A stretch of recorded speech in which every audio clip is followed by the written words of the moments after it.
Hello everyone. तो आज हम लोग इकोनॉमिक्स का चैप्टर नंबर 7 का टॉपिक करेंगे समग्र पूर्ति। तो समग्र पूर्ति क्या होती है? समग्र पूर्ति से अभिप्राय एक अर्थव्यवस्था में वस्तु और सेवाओं के उस मौद्रिक मूल्य से होता है जिसमें जो सभी उत्पादक होते हैं एक निश्चित कीमत पर अपनी वस्तु और सेवा को बेचने के लिए तैयार होते हैं। ठीक है। और जो ES होता है ना, वो क्या होता है? इनकम के बराबर होता है। अब क्यों होता है?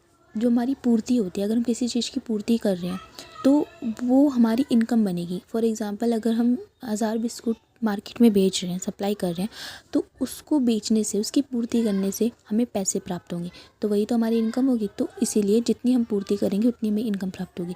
तो जो ES होता है वो इनकम के बराबर होता है। ठीक है।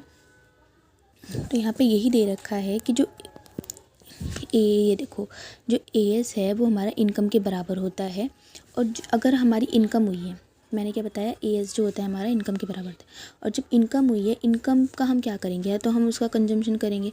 अभी आपके घर में सैलरी आती है, तब क्या करोगे? या तो उसको भोग अपनी शक्ति की पूर्ति के लिए करोगे, कंजम्पशन करोगे, या फिर उसका सेव कर लोगे आगे फ्यूचर के लिए। ठीक है, यही दो चीज़ कर सकते हैं इनकम से हम लोग। मान लो जैसे कि आपको इनकम प्राप्त हुई, अब क्या करोगे? आप 8000 का कंजम्पशन कर लोगे और 2000 की सेविंग कर लोगे आगे फ्यूचर के लिए। अब हम ES का डायग्राम देखेंगे। ES का जो डायग्राम होता है वो ऊपर की तरफ जाता है। ठीक है। अब देखो, यहाँ पे हमने पढ़ा था कि इनकम जो है हमारा ये 0-100 इससे स्टार्ट होगा। कंजम्पशन हमारा 80-80 का बीच में गैप आएगा। आप यहाँ पे 80-80 प्लस करते चले जाना, आपकी ये टेबल बन जाएगी कंजम्पशन की। अब सेविंग का फॉर्मूला क्या होता है? Y-C।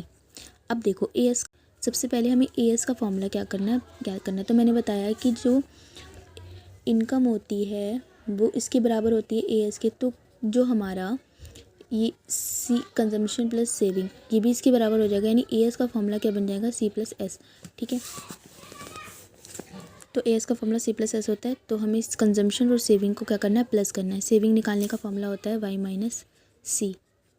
तो इससे हमारी ES का फॉर्मूला आ जाएगा। इन दोनों को प्लस करके, कंजम्पशन को और सेविंग को प्लस करेंगे तो ES आ जाएगा। ठीक है। इनकम आपको पता है कैसे निकालनी है, कंजम्पशन आपको पता है, 80 का प्लस करके आपका कंजम्पशन आ जाएगा, सेविंग Y-C से आएगा।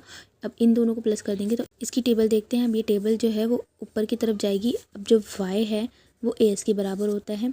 ठीक है। अब ये जो होता है वो 45 डिग्री का होता है। क्यों होता है? क्योंकि जो हमारी इनकम होती है ना, वो ये इनकम और सेविंग जो होती है, जो हमारी इनकम होती है वो कंजम्पशन प्लस सेविंग के बराबर होती है। तो 45 डिग्री का क्यों होता है? क्योंकि इनकम और कंजम्पशन दोनों बराबर होते हैं और एक ही दर से बढ़ते हैं।